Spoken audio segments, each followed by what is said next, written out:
एसीचा environment तो blast जो आहे एअरचा तो डायरेक्ट जर तुमच्या डोळ्यावर येणार आहे. ऑलरेडी तुम्ही स्क्रीनवरती बघताय फिलिंग रेट कमी होतो.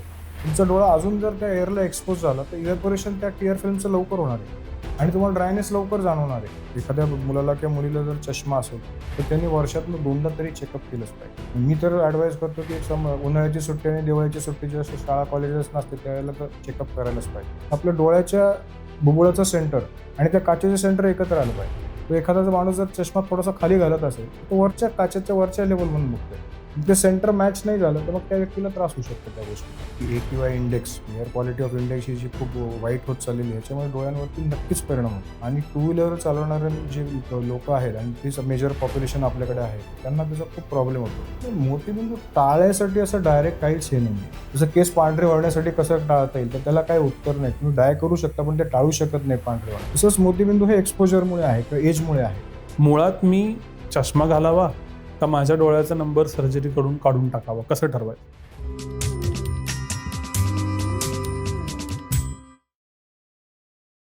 नमस्कार, मी विनायक पाचलक आणि थिंक बँक व पुन्हा एकेर प्रस्तुत थिंक लाईफमध्ये तुम्हा सगळ्यांचं स्वागत. डोळे हा आपल्या आयुष्यातला असा घटक आहे की ज्याच्याशिवाय आपल्याला अर्थातच काम करता येत नाही आणि सातत्यानं त्याला ताण देणारे घटक आजूबाजूला आहेत. मग त्याच्यात आपला स्क्रीन टाईम असेल, त्याच्यात पोल्युशन असेल, त्याच्यात अगदी ड्राय आईज पासून ते कॅटरॅक्ट पर्यंतचे वेगवेगळे डोळ्याच्या संदर्भातल्या समस्या असतील, त्या सगळ्याविषयी समजून घ्यायचे आणि त्यासाठी गेल्या 25 वर्षांहून जास्त काळाचा अनुभव असणारे I surgeon doctor Nitin Kolte आज आपल्याबरोबर आहेत. तर स्वागत आहे थिंक बँकवरती तुमचं. नमस्कार. वेगवेगळ्या विषयांवरती आपण बोलू, पण सुरुवात मला अगदी बेसिक समस्येपासून करायची. आपण उन्हाळ्यात हा एपिसोड शूट करतोय. जे टू व्हीलरवरून जातात, अगदी आय-टीसाठी प्रवास असेल, कामासाठी प्रवास असेल, त्यांना उन्हाचाही त्रास डोळ्याला होतो. त्याच्यानंतर आजूबाजूला पोल्युशन खूप आहे. आजकाल खूप चर्चा धूळ, धुरकं, सिमेंटचे कण या सगळ्याचं होतीये. तर वातावरणातले बदल, पोल्युशन या सगळ्याचा आपल्या डोळ्यांवरती काय परिणाम होतो? नाही, या वातावरण आणि आता आपण जे सगळं ऐकतोय की AQI index, air quality of index ही जी खूप वाईट होत चाललेली आहे, याच्यामुळे डोळ्यांवरती नक्कीच परिणाम होतो. बरं. आणि टू व्हीलर चालवणारे जे लोकं आहेत आणि तीच मेजर पॉप्युलेशन आपल्याकडे हो. आहे, तर त्यांना त्याचा खूप प्रॉब्लेम होतो. आणि आपल्याला कळत नाही, पण सूक्ष्म पार्टिकल्स जे असतात, ते डोळ्यांच्या आपल्या कडांवरती जाऊन ते चिकटतात आणि मग ते इरिटेशन करतात. मग डोळ्यातनं पाणी यायला लागतं, कधी लाल होतात आणि खुपतात, असा त्रास होऊ शकतो. हं. तर आम्ही जेव्हा मशीनवरती बघतो त्या पेशंटना, तेव्हा कळतं की पेशंटला तर काहीच कळत नसतं. पण ते इतके मायक्रो पार्टिकल्स असतात आणि ते कंटिन्युअसली तिथे जाऊन ते तिथल्या ग्रंथी असतात त्याला ब्लॉक करू शकतात आणि मग ड्राय आणि डोळे लाल होणे किंवा डोळ्यात फॉरेन बॉडी सेन्सेशन होणे, हे सगळे त्रास होऊ शकतात. त्याच्यासाठी महत्त्वाचं सर्वात म्हणजे काय आहे ना, की हेल्मेट वापरणं. बरं. सरकारने तो नियम केलेलाच आहे, पण त्याच्यापेक्षाही आपल्या डोळे वाचवण्यासाठी किंवा त्याच्या सुरक्षेसाठी आपण तो व्हॉलंटरीली घातला पाहिजे हेल्मेट, हं. हे असं माझं तरी मत आहे. बरोबर. दुसरा मुद्दा असा असतो, की हेल्मेट घालत नाहीत तो भाग वेगळा. गॉगल वापरणं. मला स्वतःला हा प्रश्न कायम पडलाय, की समजा माझ्या डोळ्याला नंबर आहे आणि जो वेगवेगळा आहे. मी कस्टम मेड स्पेक्स बनवतो. तर खरंच मार्केटमधला गॉगल मी घ्यावा का? गॉगल माझ्या डोळ्याला नक्की किती प्रोटेक्ट करतो? काय घडतं? ते गॉगलचे तर तुम्हाला जर ऑलरेडी चष्म्याचा नंबर असेल, तर तुम्ही नुसतं मार्केटमध्ये अवेलेबल असलेला गॉगल घेऊन काहीच उपयोग नाही. बिकॉज त्यात तुमचा प्रॉब्लेम सॉल्व्ह करणार नाही. किंवा जसं आपण कस्टमाइज चष्मा बनवतो, तसं कस्टमाइज गॉगल पण बनवता येतं. अच्छा. तर आपला जो नंबर असेल, तो नंबर आपण त्या ठराविक व्हेंडरकडे दिला आणि हे केला, की त्याप्रमाणे आपल्याला तो गॉगल करून घेता येतो. तसा काहीच प्रॉब्लेम नाही. पण तुम्ही गॉगल रेकमेंड कराल का, जे टू व्हीलरनं फिरतात त्यांना? नाही, पण नुसतं goggle is not going to solve the problem. Problem बरं. काय आहे, की ते बाजूनी डोळे उघडेच असतात ना. गॉगल लावत जेव्हा आपण लावतो, त्या बाजूचं सगळं हे एरिया एक्सपोजच असतो. त्यामुळे धूळ, कचरा आणि किंवा मायन्यूट पार्टिकल्स जे आहेत, ते त्यातनं जातील. तुम्ही गॉगलच्या वरती जर हेल्मेट लावणार असाल, तर that is going to solve the problem. जे ओके. उन्हाचं जी इंटेन्सिटी आहे, ती गॉगलमुळे कमी होईल आणि धूळ, कचरा जे आहे, ते हेल्मेटमुळे that will be taken care of. जसा हा एक एन्व्हायर्नमेंटल हॅझार्ड आहे, तसे खूप जास्त प्रोफेशनल हॅझार्ड आहे. मग त्याच्यामध्ये स्क्रीन टाईम आलं, त्याच्यामध्ये सातत्यानं स्क्रीन वेगवेगळं बघणं आलं, कामासाठी आणि कामाशिवाय. लॅपटॉप असेल, मोबाईल असेल, या सगळ्याबद्दलचे बेसिक आम्ही ऐकत आलोय, की लांब बघा, 20 मिनिटांनं ब्रेक घ्या. ह्याच्या पलीकडे जाऊन, जर मला स्क्रीनवर काम करावंच लागणार असेल, तर माझ्या डोळ्यांची काळजी मी कशी घेतली पाहिजे? बेसिकली स्क्रीन टाईम जो आहे ना, इथे आपण काय होतं, की आपण कंटिन्युअसली त्या ऑब्जेक्टकडे बघत असल्या कारणाने आपल्या डोळ्यांवरती स्ट्रेस वाढत जातो. म्हणून ह्याचा 20-20-20चा जो रूल असतो, ह्याच्यामधला उद्देश काय असतो, की आपण ते कॉन्स्टंट आपला फोकस शिफ्ट होऊन दुसरीकडे गेला पाहिजे. आणि जेव्हा आपण स्क्रीन टाईम बरोबर होतो, आपला ब्लिंक रेट कमी होतो. अच्छा. नॉर्मल जी आपली डोळे बंद करणे आणि उघड-झाप करण्याची जी क्रिया असते, ती कमी होते. मग त्याच्यामुळे आपले टिअर फिल्म किंवा जे अश्रू असतात, ते लवकर इव्हॅपोरेट होतात आणि ड्रायनेस येतो आणि मग अजून त्रास वाढतो आपल्याला. हं. म्हणून हा 20-20 रूल फॉलो केला, तर आपल्याला स्ट्रेस जो आहे तो डोळ्यांवरती कमी येतो. दुसरं एसी एन्व्हायर्नमेंट असतं. हं. एसीच्या आपण एसी शक्यतो आपल्या मागच्या बाजूला पाहिजे. समोरून जर तो एसीचा ब्लो असेल, तर तो ड्रायनेस अजून वाढणार आहे. अशा जर अच्छा. थोड्या छोट्या-छोट्या गोष्टींचा जर आपण विचार केला, हो. तर ते नक्कीच होणारा त्रास काय काम तर टाळू शकत नाही. तेव्हा हो. त्यातला त्रास कसा कमी करून घ्यायचा हे आपल्याला त्याच्यातनं मार्ग काढावा नाही, लागतो. हा एक फार महत्त्वाचा मुद्दा तुम्ही म्हणताय, की एसीचा वापर आणि डोळे. तर आत्ता तर उन्हाळा आहे आणि ओव्हरऑल आय-टी सेक्टरमध्ये किंवा नॉलेज इकॉनॉमीमध्ये एसी एन्व्हायर्नमेंटच असतं. तर त्याचा नक्की डोळ्यावर काय परिणाम होतो?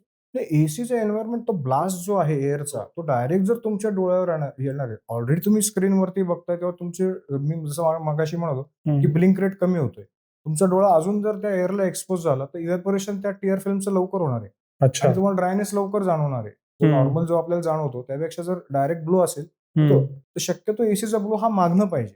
अच्छा. आपल्या मागणं. असं जर प्रत्येक ठिकाणी ते शक्य असेल की नाही माहीत नाही. पण जर तसं जर अरेंजमेंट करता आली, तर तो ड्रायनेस किंवा इव्हॅपोरेशन जे आहे टिअर फिल्मचं ते लवकर होणार नाही. तुम्ही या ड्रायनेसचा उल्लेख केलात म्हणून जनरल एक टेंडन्सी अशी आहे, की असे डोळे ड्राय वाटले किंवा असं इचिंग वाटलं, तर खूप जण डोळ्यात अश्रू आणणारे ड्रॉपलेट्स घेतात. ते दरवेळेला काही प्रिस्क्राइब्डच असतात असं नाही. ते जाऊन विचारतात, की ते सूदिंग हं. मग कोणीतरी ओव्हर द काउंटर सुद्धा कधी-कधी लोकं घेऊन येतात. तर हे जे ड्रॉप्स आहेत, हे ड्रॉप्स नक्की कुठले वापरावेत? ते प्रिस्क्राइब्डच वापरावेत का? आणि त्यानं नक्की काय फरक पडतो? आयडियली जे आहे ते प्रिस्क्राईब ड्रॉप्सच वापरावेत. ओव्हर द काउंटर ड्रॉप्समध्ये ते प्रॉब्लेमॅटिक आहे असं नाही म्हणणार, पण आपल्याला त्याच्यामध्ये नक्की काय आहे आणि ते आपल्या डोळ्याला सूट होणार आहेत की नाहीयेत, हे हं. आपल्याला माहिती नसतं. तर आयडियली आपल्या जवळचे जे डोळ्याचे डॉक्टर असतील किंवा जे तज्ञ असतील त्यांचा सल्ला घेऊनच मग आपण ते वापरायचं. परत त्याच्यामध्ये सुद्धा प्रकार असतो, की तुमचं ड्राय आयचा प्रकार काय? माईल्ड आहे, मॉडरेट आहे का सिव्हिअर आहे? त्याप्रमाणे ड्रॉप्स कुठला आपल्याला द्यायचा असतो ह्याचे जे आहे ते बदललं जातं. बरं. त्याप्रमाणे डॉक्टर जे आहेत किंवा तज्ञ जे आहेत ते त्याप्रमाणे ड्रॉप्स प्रिस्क्राईब करतात. तर ओके. आयडियली पण ह्या ड्रॉप्सचा फायदा होतो. टियरवाले जे ड्रॉप असतात ते. हां, तुमचं सिव्हिअरिटी किती आहे त्याच्यावरनं जे डॉक्टर्स प्रिस्क्राईब करेल नक्की फायदा होणार ना त्याच्यात. ओके. याच्यावरून एक विषय असा येतो, की डोळे तपासणीचा. आपण जनरली इयरली ब्लड टेस्ट करतो कारण ती इझिली अवेलेबल आहे, ॲक्सेसिबल आहे. दातांचंही करतो जर का विशेषतः त्रास होऊन गेला असेल कारण त्या पेन्स लोकांना माहीत असतात आणि डेंटल इयरली चेकअप खूप लोकं आजकाल करतात. तसे 2 प्रश्न. एक, इयरली आय चेकअप होत नाही कारण आजार होईपर्यंत त्याची काही गरज वाटत नाही, भाग एक. आणि दुसरं ते इझिली अवेलेबल पण नाही. मला जायचंय कुठेतरी वेटिंगला थांबायचं आहे तासभर आणि मग डोळे तपासून फक्त सगळं नीट आहे ना बघायचं आहे. असं काही दातांच्या क्लिनिंगसारखी पण त्याची प्रोसेस आहे का नाही मला माहीत नाही. का मी करावं आय चेकअप आणि किती फ्रिक्वेंटली करावं आणि याचा ईझी मार्ग काय? नाही आता हे आय चेकअप कधी करावं आणि कोणी करावं ना, ह्याच्यामध्ये आपण जर एज ग्रुपमध्ये डिव्हाईड केलं ना, तर शाळेत जे टीनेजर ग्रुप आहे 16 वर्षापर्यंत, जर तो एखाद्या मुलाला किंवा मुलीला जर चष्मा असेल, तर त्यांनी वर्षातनं 2दा तरी चेकअप केलंच पाहिजे. बरं, मी तर ॲडवाईस करतो, की एक उन्हाळ्याची सुट्टी आणि दिवाळीची सुट्टी जेव्हा शाळा कॉलेजेस नसते, त्यावेळेला तर चेकअप करायलाच पाहिजे. बरं. कारण तेव्हा ग्रोथ स्पर्टमध्ये जेव्हा तो विद्यार्थी असतो, त्यावेळेला तो डोळ्याचा नंबर चेंज होण्याची चान्सेस हे जास्त असतात. अच्छा. त्याच्यामुळे बाय इयरली तरी किंवा बाय ॲन्युअली तरी चेकअप करायला पाहिजे. मग दुसरं जे आहे नंतर जे आहे ते वार्षिक चेकअप केलं तरी त्याला काही हरकत नसते. हं. आणि 40शी नंतर दॅट इज अगेन दुसरा टप्पा आपल्या आयुष्यातला असतो, की ज्यावेळेला बऱ्याच बॉडीमध्ये बदल घडत असतात. बरं. तर त्यासाठी मग चेकअप करणं आवश्यक आहे. आता आजकाल बीपी, डायबिटीज आणि या सगळ्याचं प्रमाण आणि स्ट्रेसचं वाढलेलं आहे. तर 40शी नंतर होणारे जे आजार आहेत, जसं मोतीबिंदू सुद्धा आजकाल खूप अर्ली एज ग्रुपमध्ये यायला लागलाय. हं. किंवा दुसरी गोष्ट ग्लॉकोमा किंवा काचबिंदू. डोळ्याचं प्रेशर वाढतं. ह्या ज्या तपासण्या आहेत ह्या करायला पाहिजे. जसं हं. आपण गाडीच्या टायरचं आपण प्रेशर सारखं बघत असतो, जरासं ते बीप वाजलं की पण डोळ्याच्या प्रेशरकडे कोणी बघतच नाही आपण. हं. तर हे आवश्यक गोष्टी आहेत, की 40शी नंतर याचा अवेअरनेस वाढायला पाहिजे लोकांमध्ये आणि 40शी नंतर इयरली एकदा तरी चेकअप करायलाच पाहिजे. जर का आजार नाही झाला, तर जनरली का आपण डोळे तपासतो तर नंबरसाठी. पण आजकाल असं झालंय, की नंबर चेक करायचे मार्ग खूप ठिकाणी आहेत. अगदी चष्म्याच्या दुकानात सुद्धा आहेत किंवा अदर अव्हेन्यूज आहेत. पण प्रायमरीली मी आय हॉस्पिटलमध्येच यावं, माझे डोळे तपासायला नंबरसाठी, असं आत्ता तरी दिसत नाही. अशा वेळेला मी खरंच फक्त हॉस्पिटलमध्ये येऊनच नंबर तपासावा का? का बाहेर तपासला ठीक आहे? शेवटी असं म्हणतात की ते ह्युमन जजमेंट आहे. तुम्हाला कुठं ते एक्झॅक्ट चांगलं दिसतं तसा नंबर होतो. तसं नाही, एक्सपिरियन्स काहीतरी गोष्ट असते ना. हं. शेवटी तिथे म्हणजे काय, ते एक्सपिरियन्स लोकं नाही अशातला भाग नाही. पण जेव्हा आपण दवाखान्यात जातो, तेव्हा तिथे नुसतंच डोळ्याचा नंबर तपासला जात नाही. दुसऱ्या डोळ्याचा काही आजार आहे का? डोळ्याचे प्रेशर्स आहेत का? बाहुली टाकून आतमधला रेटिना, हे बाकी सगळे चेकअप पण एकाच वेळेला होऊन जातं. Okay. So that is always a comprehensive I checkup, की तुम्हाला हं. नुसतं म्हणजे नंबर काढायला गेले म्हणून नंबर काढलाय आणि संपले तुमचे चेकअप दवाखान्यात गेल्यानंतर.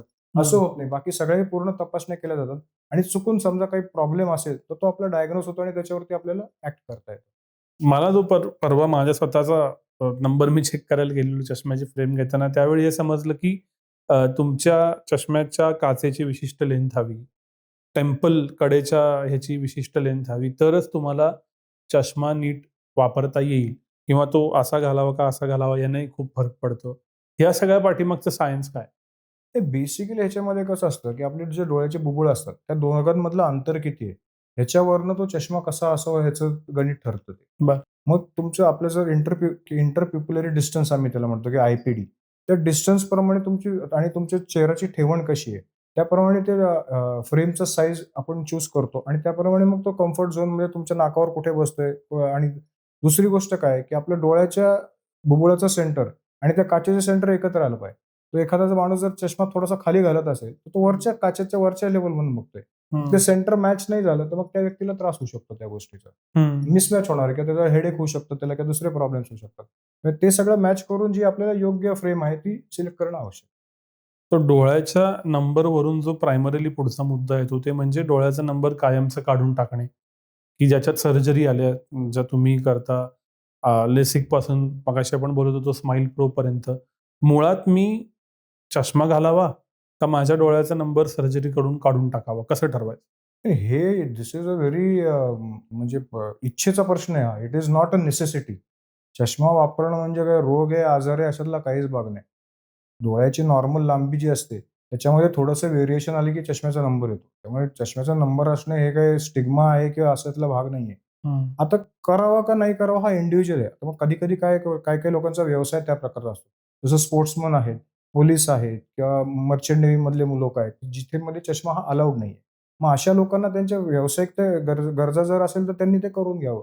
हं. दुसरी गोष्ट अनफॉर्च्युनेटली आपल्या देशामध्ये आणि आपल्या पार्ट ऑफ आवर म्हणजे महाराष्ट्रामध्ये असं आहे, की मुलीला चष्मा असेल तर तिचं लवकर लग्न होत नाही. अजूनही तो स्टिग्मा आहे. हं. तर त्याच्यासाठी ते करून घेतात ते. मग असे व्हेरियस कारण आहेत, पण हे धिस इज ही ऐच्छिक आहे. It is not a necessity की या प्रोसिजर करायलाच पाहिजे. कितपत सेफ आहे? नाही, सेफ्टी वाईज तर इट इज 100% सेफ आहे. जर तुम्ही आपण पहिले काय करतो, टेस्ट करतो बरं. आणि ती व्यक्ती त्या LASIK म्हणा किंवा स्माईल प्रोसाठी ती योग्य आहे की नाही, त्याची तेवढी सेफ्टी पॅरामीटर्समध्ये ती जर बसत असेल, तरच करतो. अच्छा. तर युज्युअल सर्कमस्टन्सेसमध्ये असं काही सेफ्टी किंवा खूप कॉम्प्लिकेशन्सचं रेट आहे किंवा आहे असं काही नाहीये त्याच्यात. पण काय नक्की समजा मला लेसर करून माझा नंबर कायमचा घालवायची इच्छा आहे. तर मी एलिजिबल आहे का हे कसं तपासायचं? आणि कोणत्या प्रकारची सर्जरी हे कसं ठरतं? सो एलिजिबल आहे की नाही त्यासाठी 2 प्रकारच्या टेस्ट असतात. एक टोपोग्राफी आणि पॅकीमेट्री आपण त्याला म्हणतो. बरं. तर बेसिकली काय असतं, जसं आपण नकाशा करून मॅपिंग कसं करतो ना आपण जमिनीचं, तसं आपण समोरचा कॉर्निया जे असतो त्याचं मॅपिंग करतो बरं. आणि ती बुबुळाची जाडी किती आहे ते बघतो. तर बरं. या कुठल्याही सगळ्या प्रोसिजर्समध्ये आपण नंबर घालवतो म्हणजे काय करतो, तर ही बुबुळाची जाडी कमी करतो. बरं. आता ही जाडी एका विशिष्ट लेव्हलपर्यंतच आपण कमी करू शकतो. खूप जर ती कमी केली तर डोळा पिचका होण्याची भीती असते किंवा पुढे जाऊन दुसरे प्रॉब्लेम होते. तर मग ती जाडी कमी करण्यासाठी तुमचं डोळा किंवा ते बुबुळ योग्य आहे की नाही हे बघितलं. ते जर सेफ्टी पॅरामीटर्समध्ये असेल, तर मग आपण या प्रोसिजरला जाऊ शकतो. ओके. आणि ह्याला काही वयाचं बंधन आहे का? की तरुणपणीच करावं, कुठल्याही वयात चालतं, मग नंतर रिस्क जास्त आहे, असं काही आहे? सो युजुअली हे प्रोसिजर आपण 18 ते 38 या वयोगटासाठी करतो. जे लांबता ज्यांना चष्मा असतो. हो. तर आपण असं म्हणतो की बॉडीची ग्रोथ आपली 18व्या वर्षापर्यंत कंप्लीट होते. हं. एकदा ती ग्रोथ कंप्लीट झाली, की मग चष्म्याचा नंबर युजुअली फरक पडत नाही. एकदा जर तुमचा नंबर जर स्टेबल असेल आणि त्याला जर फ्रिक्वेंटली चेंज होत नसेल, तर मग 18 वयाच्या नंतर आपण कधीही करू शकतो. अच्छा. आणि 40शी नंतर करण्यात काय अडचणी आहेत? 40शी नंतर करण्यात अडचण नाहीये. काही-काही प्रोसिजर्स आहेत ज्याच्यामध्ये 40शी नंतर दूरचा नंबर घालवू शकतो, पण आपल्याला जवळचा नंबर पण येतो. तर हं. जे नॉर्मल LASIK किंवा हे प्रोसिजर्स आहेत, त्याच्यामध्ये हा जवळचा नंबर घालवता येत नाही. पण आपल्याकडे जो एक प्रेस बियॉन्ड म्हणून जो प्रोसिजर आहे, LASIK सारखीच लेझरचीच प्रोसिजर आहे. त्याच्यामध्ये दूरचा आणि जवळचा दोन्ही नंबर आपल्याला घालवता तर ते 40 नंतर सुद्धा त्या लोकांसाठी सुद्धा ते एलिजिबल आहे. बर. जर अगेन ते पॅरामीटर्समध्ये सेफ्टी जर ते असतील तर हम्म. मग ती प्रोसिजर पण आपल्याला करता येते. पण पुन्हा हे जे पुढचे प्रकार आहेत तुम्ही आता जे म्हणलात ते नाव किंवा स्माइल प्रो, ह्याच्यात मग रिस्क वाढती का? मला त्रास होण्याची काही किंवा भविष्यात 10 वर्षांना काही परिणाम होणे? नाही, युजली तसं काहीच होत नाही त्याच्यामध्ये. रिस्क काहीच नाही, कारण ते सेफ्टी पॅरामीटरमध्ये जर आपण आहे, बेसिक सेफ्टी पॅरामीटरमध्ये असेल तर पुढे जाऊन त्रास होण्याचा काहीच प्रॉब्लेम नाही. जेव्हा कधी तो माणूस 60 वर्षाचा काय होईल, जेव्हा मोतीबिंदू होईल त्यावेळेला मग ते मोतीबिंदूची शस्त्रक्रिया करायची आणि ते लेन्स बसवून ते करता येईल त्याचं ट्रीटमेंट. गेल्या काही वर्षात मी सातत्यानं जसं लेसरचं ऐकलं तसं मोतीबिंदूचं ऐकलं. मोतीबिंदू नक्की होतो म्हणजे काय होतो? त्याचं प्रमाण गेल्या काही वर्षात वाढलंय का? आणि वाढलं असेल तर का वाढलं? सो मोतीबिंदू म्हणजे आपल्या नैसर्गिक आतमध्ये डोळ्यामध्ये भिंग असतो किंवा त्याला लेन्स म्हणतो आपण. तर ती नॉर्मली ती प्रोटीन्सचे स्ट्रक्चर्स असतात. विथ एज किंवा काही ट्रॉमा झाला किंवा काय झालं तर ते प्रोटीन्स डिनॅच्युरेट होतात किंवा त्याची पारदर्शकता जाते. बरं. एकदा त्याची त्या नैसर्गिक भिंगाची पारदर्शकता गेली की आपण त्याला मोतीबिंदू झाला म्हणतो किंवा कॅटरॅक्ट झाला म्हणतो. बरं. आणि मग ते त्याच्यामध्ये मग बरेच फॅक्टर्स असतात. एक एज सर्वात कॉमन जे असतं ते वयोमानानुसार असतं. हं. दुसरे आता कॉन्ट्रिब्युटिंग फॅक्टर्स म्हणजे काय डायबिटीस आहे, ज्या लोकांना डायबिटीस आहे किंवा मार लागलाय आणि आजकाल यूव्ही लाईटचं एक्सपोजर आणि हे जास्त झाले त्याच्या कारणाने सुद्धा लवकरच्या एजमध्ये आता मोतीबिंदू व्हायला लागले. हा जो यूव्ही लाईटचा विषय आहे याच्याबद्दल एक ब्ल्यू काच हा एक मुद्दा असतो. पण ज्यांना चष्माच नाही तर त्यांच्या तर यूव्ही लाईटला डायरेक्ट डोळ्याचं एक्सपोजर आहे. तर यूव्ही लाईटनं नक्की डोळ्यावर काय परिणाम होतो? आणि तो मिनिमाइज कसा करायचा? नाही तर खूप एक्सपोजर झालं तर ते आता त्याच्यामध्ये परत ते यूव्ही लाईटचं कॉन्सन्ट्रेशन काय, त्याची हे फ्रिक्वेन्सी काय त्याच्यावरती पण खूप गोष्टी अवलंबून आहेत. असं ते गणित नाही की हे लावलं आणि हे लावलं की ते कमी झालं ते. तर ते it is suppose to be की कंटिन्यूअस यूव्ही लाईटचं एक्सपोजर झालं तर आपल्या डोळ्याचा आतला जो केंद्रबिंदू असतो किंवा मॅक्युला ज्याला म्हणतो, त्याच्यावरती दुष्परिणाम किंवा डॅमेज होण्याची एक शक्यता असते. बरं. मग आता जे ब्लू फिल्टर ग्लासेस वगैरे जे आले त्याच्यात काही प्रमाणावरती जे आहे ते त्याचं एक्सपोजर हे आपण अव्हॉइड करू शकतो, कमी करू शकतो. आणि मला नंबरच नाही आणि मी चष्माच वापरत नाही. तर मी यूव्ही लाईटचं एक्सपोजर कसं कंट्रोल करू शकतो? तर तुम्ही 0 नंबरचा चष्मा मी फक्त तुमच्या स्क्रीन टाईमपुरती तेवढा वापरू शकता ना तेवढा. ओके. पण त्याचा फायदा होतो. त्याचा थोडाफार फायदा होतो नक्कीच. हा जो मोतीबिंदू हा जो विषय आहे याचे ऑपरेशन्स तुम्ही करता आणि गेल्या काही दिवसात आपण अशा ऑपरेशन्समध्ये एक प्रकारची गती आणि ॲज वेल एज अॅक्युरसी असं आणलेली आहे. ओव्हरऑल भारतामध्ये जगभरातली लोकं येऊन कॅटरॅक्टचं ऑपरेशन करतात. तुम्ही खूप ऑपरेशन्स डेली करता. काय असतं ते नक्की आणि एवढे रोज ऑपरेशन करणं इतपत ती सोपी प्रोसिजर आहे का? ती एवढ्या वर्षाच्या प्रॅक्टिस केल्यानंतर ती सोपी वाटायला दिसायला सोपी दिसते. तसं ते सोपं नाहीये ते. It is a very micro surgery आणि प्रत्येक पेशंट हा वेगळा असतो. प्रत्येक डोळा हा वेगळा वागणार आहे. तो कशा प्रकारे वागणार आहे हे तुम्ही प्रेडिक्ट करू शकत नाही. त्यामुळे तेवढ्या प्रकारचं कॉन्सन्ट्रेशन ठेवून त्या पेशंटसाठी किंवा त्या मोतीबिंदूसाठी काय-काय काळजी घेऊन आपल्याला ऑपरेट करावं लागेल. हे सगळ्याचं एनालिसिस करून आणि हे करून मग आपल्याला ते करावं लागतं. आता विथ प्रॅक्टिस ते तेवढ्या वेळात एनालिसिस करून ते लवकर करता येतं. पण इट इज अ जसं ते बॅटिंग करण्यासारखं आहे ना, रोज खेळून खेळल्यानंतर मग तो सेंच्युरी मारायला लागतो तशा टाईपचं आहे. मला मोतीबिंदू होणं टाळायचं असेल माझ्या उतारवयात, तर मी आत्तापासून काय काळजी घ्यावी? नाही, मोतीबिंदू टाळायसाठी असं डायरेक्ट काहीच हे नाहीये. बिकॉज मगाशी मी सांगितलं, की हे नैसर्गिक होणारे बदल आहेत. जसं केस पांढरे होण्यासाठी कसं टाळता येईल, तर त्याला काही उत्तर नाही. तुम्ही डाय करू शकता, पण ते टाळू शकत नाही पांढरे होणं. तसंच मोतीबिंदू हे एक्सपोजरमुळे आहे किंवा एजमुळे आहे. Over a period of time तो होत राहणार आहे. जास्तीत जास्त आपण काय करू शकतो, तर यूव्ही एक्सपोजर आणि ह्याच्या जे जे कॉन्ट्रिब्युटिंग फॅक्टर्स आहेत मोतीबिंदूसाठी, ते आपण कमी करू शकतो. आणि खूपदा असं मी ऐकलंय, की मोतीबिंदू झाला तो परत उद्भवला 2 वर्षानं, 4 वर्षानं.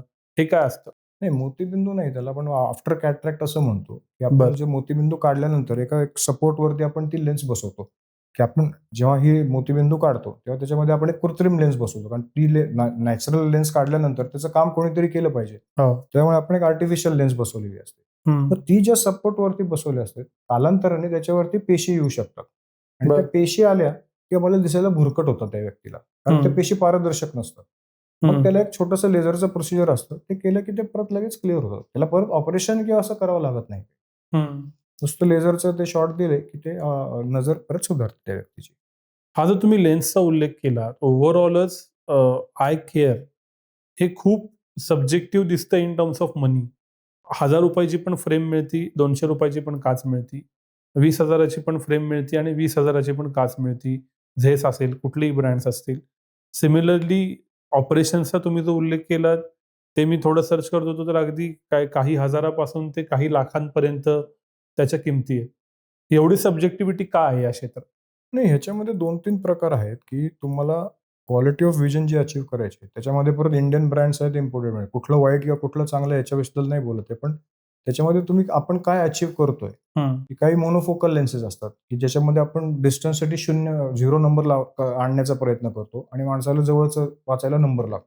बरं. मग त्याच्यामध्ये मल्टीफोकल किंवा ट्रायफोकल लेन्सेस आहेत. हं, आजकाल आता इंटरमिजिएट डिस्टन्सचं लोकांचं काम खूप वाढलेलं आहे. मग बरं. त्याच्यामध्ये ट्रायफोकल लेन्सेस लागतात.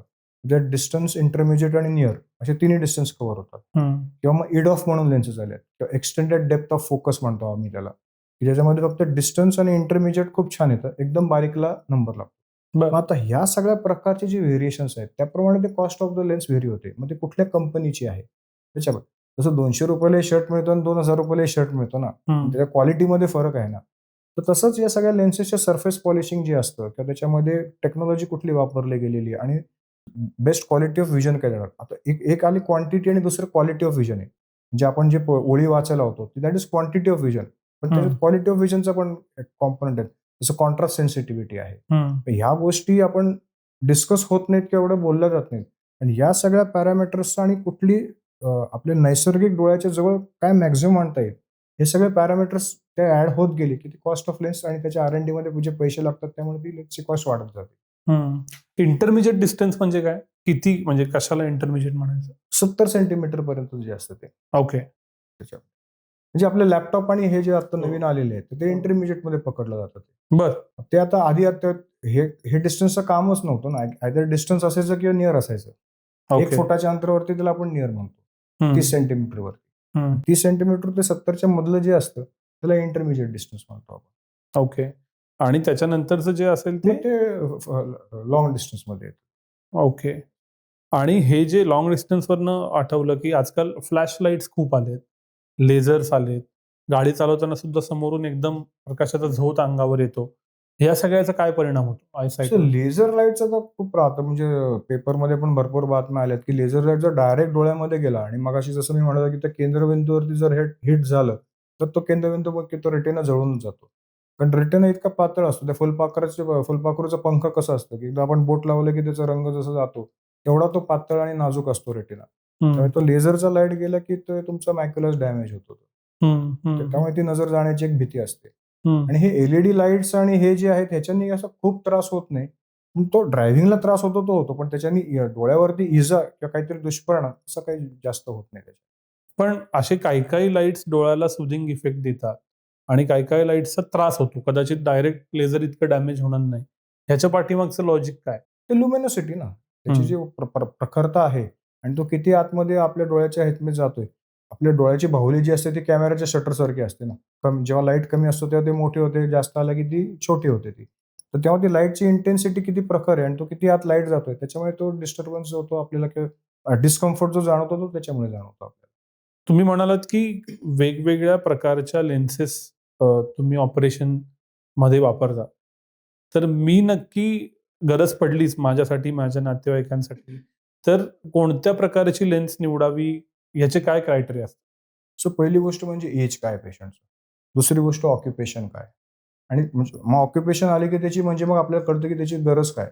एखादा माणूस जर आर्टिस्ट असेल किंवा ते लिखाण करणारा असेल, तर त्याला जवळची विजन जास्त चांगली येणं हे त्याची गरज आहे त्याची. हं, किंवा जर आता एखादा माणसाचं जर नाईट ड्रायव्हिंग खूप असेल हं. किंवा एखादा ड्रायव्हिंग करणं ड्रायव्हरच असेल एखादा, मग त्याला जे मल्टिफोकल लेन्सेस किंवा तशा टाईपच्या लेन्सेस असतात, त्याला रिंग्स असतात.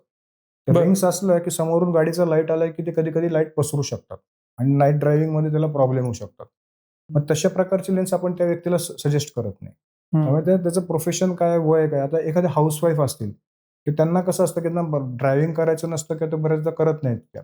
मग त्यांना कसं असतं की आता फोडणी करायची आहे बाबा आणि आता जवळचं हे करायचं, की त्या डिस्टन्सवरचं काम मला व्यवस्थित दिसलं पाहिजे अशी त्यांची अपेक्षा असते. हं. मग त्या प्रकारची लेन्स आपण त्या व्यक्तीला सुचवतो, की त्यांचं डेली डे टू डे रूटीनमध्ये जे मॅक्सिमम काम त्यांना करावं लागतंय, त्याच्यात आपण काय बेस्ट क्वालिटी ऑफ व्हिजन आपल्याला देता येईल त्यांना. असं एकाला ह्याला ही आहे, त्याला ती असं काही फिक्स्ड नियम नाहीये. हो. मोतीबिंदू तर कळलं की त्याच्यात आपण एका लिमिटच्या पुढे काही प्रिकॉशन घेऊ शकत नाही. पण दुसरा असा आजार आहे तो म्हणजे ग्लुकोमा आणि which is related two diabetes and so lifestyle. तर ग्लुकोमा आणि या तत्सम ज्या गोष्टी असतील ह्यातल्या, याच्याबद्दल काय काळजी घ्यावी? तो आहे का हे कसं तपासावं? काय सांगा? तर ग्लॉकोमा किंवा त्याला आपण काचबिंदू म्हणतो, की ते युजुअली 40च्या नंतरच्या लोकांमध्ये ते उद्भवण्याची शक्यता असते. जसं मगाशी आपण बोललो, की वार्षिक एकदा चेक करून घेणं. ग्लॉकोमामध्ये काय होतं, की डोळ्याचं प्रेशर वाढतं आणि प्रेशर वाढल्यामुळे आपल्या डोळ्याचं क्षेत्र कमी होतं.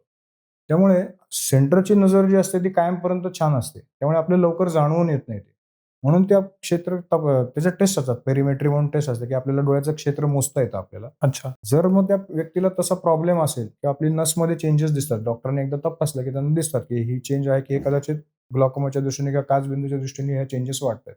तर मग त्या पुढच्या तपासण्या करून घेतात आणि मग रूल आउट करतात, की आहे की नाही. त्याप्रमाणे मग त्याला औषध उपचार आपण देतो आपण. पण हे टाळता येतं? टाळता येत नाही ते. हे काचबिंदू जो हा टाळता येत नाही. तो एकदा सुरू झाला, की त्याला कंट्रोलमध्ये करता येतं आपल्याला. पण तो असं डायरेक्टली हे केलं असं नाही करता येत आपल्याला. हे जे वेगवेगळे डोळ्यासंदर्भातल्या आजार म्हणा, विकार म्हणा जे आहेत, ह्याची सुरुवात किती महिने, किती वर्ष आधी होती, की जेणेकरून हे इंडिकेटर्स असतील तर मला काहीतरी अडचण आहे हे माझ्या डोक्यात यावं? नाही असं काचबिंदूला वगैरे असं तुम्ही घरी टेस्ट करून किंवा हे करून तो आपल्याला कळलं, की मला हा प्रॉब्लेम झालाय म्हणून काचबिंदू असं काही नाहीये. हं. म्हणून वार्षिक जे आपण जे म्हणत होतो, की रेग्युलर चेकअप जाऊन तुमची नजरच कमी झाली आहे तर तुम्हाला जसं शाळेतल्या विद्यार्थ्याला असतं, की मला फळ्यावरचं दिसतच नाहीये. हं. हे केलं की कळतं, की बाबा त्याला काहीतरी प्रॉब्लेम आहे. मग त्यावेळी आपण डॉक्टरांकडे घेऊन जातो. हं. असं मेजर जे असतात, की कमी दिसायचं हेच आहे. पण बाकीचे जे काही तपासण्या असतील ते तुम्हाला डॉक्टरकडे जाऊन व्हिजिट केल्यानंतरच कळू शकतील. मगाशी जे आपण बोलत होतो शेवटच्या प्रश्नाकडे यायच्या आधी, तसं ब्लड टेस्ट इतकं आय टेस्ट ईझी होऊ शकणार नाही का, की जे घरात करता येईल, जे पटकन जाऊन करता आता येईल? काही किट्स आलेले आहेत मार्केटमध्ये, की जे घेऊन आपण आता बरेचसे एल्डरली पेशंट असतात, त्यांच्या घरी कोणी नसतं, केअरटेकर्स फक्त असतात. मग अशा लोकांसाठी किट्स आपण डेव्हलप केलेले आहेत, की जिथे घरी जाऊन आपण त्यांचं होम व्हिजिट करू शकतो. पण प्रॉपर आणि जर त्याला अजून फुल प्रूफ जसं आपण म्हणतो, की ते व्यवस्थित सगळ्या इन्स्ट्रुमेंट वापरून जर तपासायचं असेल, तर त्याला ते क्लिनिकला येणं आवश्यक आहे. पण आता बऱ्याचशा प्रमाणात आपण वी कॅन टेक केअर, की we can go to the home आणि तिथे टेस्ट करून आपण बेसिक उपचार पद्धती जे आहेत, ते नक्कीच करू शकतो आपण पेशंटसाठी. तुमच्या या अख्ख्या क्षेत्रामध्ये टेक्नॉलॉजी आणि एआय याचा काय परिणाम झालाय? झालाय का? झालंय, डेफिनेटली झालंय ना. Over a period of time एआयमुळे आपली जी एनालिसिस करण्याची क्षमता होती, ती वाढत चाललेली आहे. आणि फायदा तर नक्कीच झाला. म्हणजे आता रोबोटिक चे प्रयोग चालू झालेले आहेत किंवा 3D मायक्रोस्कोप आलेले आहेत, की हं. जे आपल्याला नॉर्मली त्या मायक्रोस्कोपमधनं आपण म्हणजे 2 त्या बायनॉक्युलरमधनं बघून आपण करायचो. आता तुम्हाला डायरेक्ट टीव्हीवरती 3D इमेज घेऊन करता येतं. हे सगळे फायदे झालेले आहेत, तसे दुष्परिणाम पण झालेले आहेत. कारण आपण आजकाल सगळं Google बाबाच्यामुळे तसं ते एआय बाबा झालेले आहेत, की त्याच्यावरती प्रश्न टाकतो आणि ते जे काही उत्तरं येतात, ते आपण ती खरी मानायला लागतो. तर लोकांनी ते कॉशियसली त्याचा वापर केला पाहिजे असं मला वाटतं. डोळे हे सगळ्यांसाठी महत्त्वाचे आहेत. मला माझे डोळे जास्तीत जास्त कालावधीसाठी सुदृढ ठेवायचे आहेत. तर मला तुम्ही काय 3 किंवा 5 गोष्टी सांगाल, की जे केल्यानं मी अधिकाधिक बरा राहीन माझ्या डोळ्यांच्या बाबतीत? नाही, पहिली गोष्ट म्हणजे आपण जसं म्हणालो तसं रेग्युलर चेकअप करायला पाहिजे. म्हणजे त्याच्याकडे दुर्लक्ष नाही केलं पाहिजे. जसं आपण मगाशी बोललो, की ब्लड टेस्ट आणि हे वार्षिक एकदा करतो. तसं डोळ्याची चेकअप ही केलीच पाहिजे. बाकी जर स्क्रीन टाईम असेल आपला आणि खूप जर एक्सपोजर असेल त्याला, तर त्या 20-20-20चा रूल फॉलो केला पाहिजे. तुमचं एन्व्हायर्नमेंट, वर्किंग एन्व्हायर्नमेंट जे आहे, जसं आपण मगाशी बोललो, की एसी जो आहे तो मागनं आला पाहिजे. अशा सगळ्या फॅक्टर्सचा विचार केला पाहिजे आणि रेग्युलर चेकअप करणे दॅट इज द डोळे धुणं आणि डोळे चोळणं याचा काय इम्पॅक्ट होतो? डोळे चोळणं हे योग्य नाहीये, कारण लहान मुलांमध्ये जर सारखे डोळे चोळत राहिलं, तर आपल्या समोरचं बुबुळ जे आहे किंवा कॉर्निया जे आहे, त्याचा कर्व्हेचर जो आहे, तो एक चेंज होऊन केराटोकोनस नावाचा प्रकार होण्याची एक शक्यता असते. बरं. तर शक्यतो तो डोळे चोळणं अव्हॉइडच केलं पाहिजे आणि जर खूप होत असेल, तर ते एक ॲलर्जी म्हणून त्याचं कारण असू शकतं. बरं. तर ते आपण चेकअप करून त्याच्यावरती औषध आणि उपचार घेतलेले जास्त योग्य राहील. आणि डोळे धुणं? डोळे धुणं ह्याच्यावरती खूप वेगवेगळे हे आहेत, की काही स्टडीज असे दाखवतात, की लंडनसारख्या सिटीमध्ये सुद्धा जे नॉर्मल नळातनं पाणी येतं, त्याच्यामध्ये सुद्धा इतके टक्के जर्म्स होते, की त्याच्याने म्हणजे हार्मफुल असू शकतं. पण डोळे धुणं जे आहे, समजा डोळ्यात काही कचरा गेला आणि काही झालं आणि इमर्जन्सीच असेल, तर आयडियली पाण्याने, थंड पाण्याने, वाहत्या पाण्याने डोळे धुले तरी काही हरकत नसते. पण रेग्युलरली अशी गरज नसते त्या डोळ्यात. राइट. सर खूप खूप आभार. माझ्या मनातल्या प्रश्नांना तुम्ही थेट अ, उत्तरं दिलीत त्याच्यामुळं सर्व शंकांचं निरसन झालं तुम्ही वेळ दिलात त्याबद्दल खूप खूप आभार. धन्यवाद. थँक्यू.